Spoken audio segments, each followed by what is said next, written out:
This week, Apple's hosting their annual WWDC, or the Worldwide Developer Conference. And of course, they had big announcements galore, and it's all software focused. So they're talking iOS, macOS, tvOS, and the watchOS.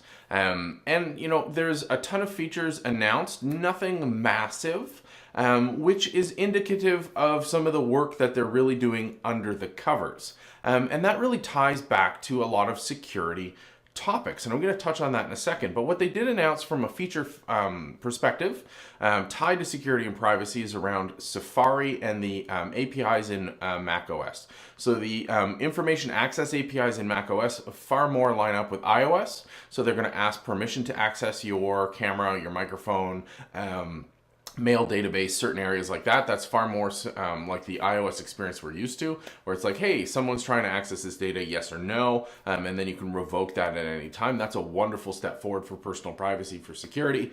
But the big sort of shot across the bow is that the intelligent tracking protection is getting ramped up to 11 in Safari, in that they are going to do generic fingerprinting for the browser. So instead of presenting like exactly what your browser is capable of, they're going to give you basically a generic Mac browser presentation. Your browser will still be capable of a ton of stuff, but it's not going to be able to be easily tracked by a unique device fingerprint.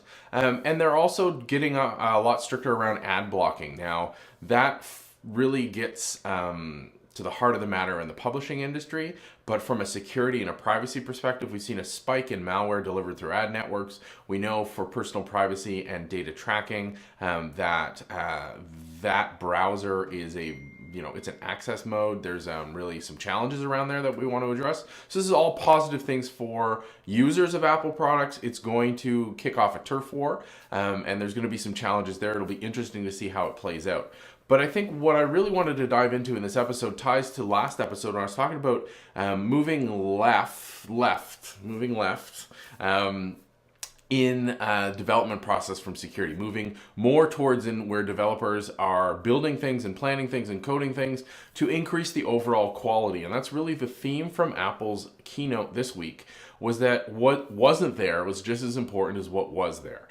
This is one of those releases for all of the OSs across Mac devices where it's not about cool new features, it's about quality. It's about building resiliency into the systems, because software security and security in general, failures come from a lack of quality. They come from vulnerabilities. They come from mistakes that are made earlier in the process.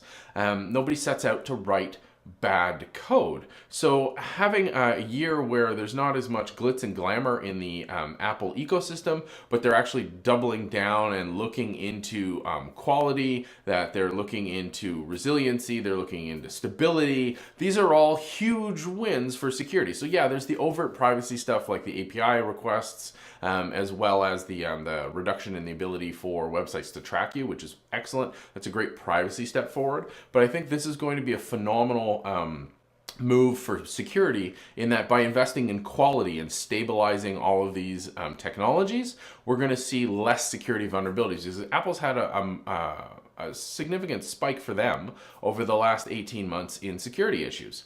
Traditionally, they've been pretty consistently low as far as addressing that kind of stuff and having that stuff and having to address it. But we've seen a big spike lately, and that's part to do with scale, but also sort of the general feeling within the community was that quality was slipping.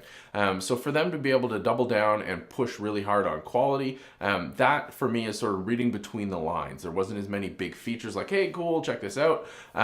There was some interesting stuff for sure. As an Apple user, I'm like, hey, cool, that'll be fun. Like Memoji will be interesting. But there's nothing substantial that you're like, I have to upgrade because of this feature. However, quality and resiliency, stability, those are massive wins. To know that you can rely on your tech, but from a security perspective, to know that there's not opening up, that there's not going to be as many new vulnerabilities because they're making better quality decisions, that's huge. And that's something we should all strive for, because like we were talking about in the last episode of Mornings with Mark, pushing earlier into the development process to create better quality code has better security outcomes. This is what we should all be pushing for. So to see this kind of a release from Apple, yes, it's disappointing as a user not to get cool new stuff, or as much cool new stuff as we expected, but from a security perspective, it's a huge win. It's something you should be pushing for with your own applications as well.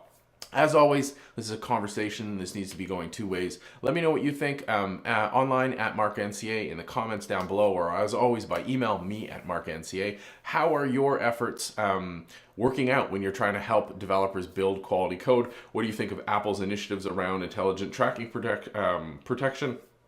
All this stuff, lots to talk about. I think it's we get better when we discuss, when we work and collaborate together. Let's see what your thoughts are, and let's keep this discussion going. Hope you're set up for a fantastic day. I will talk to you online and tomorrow.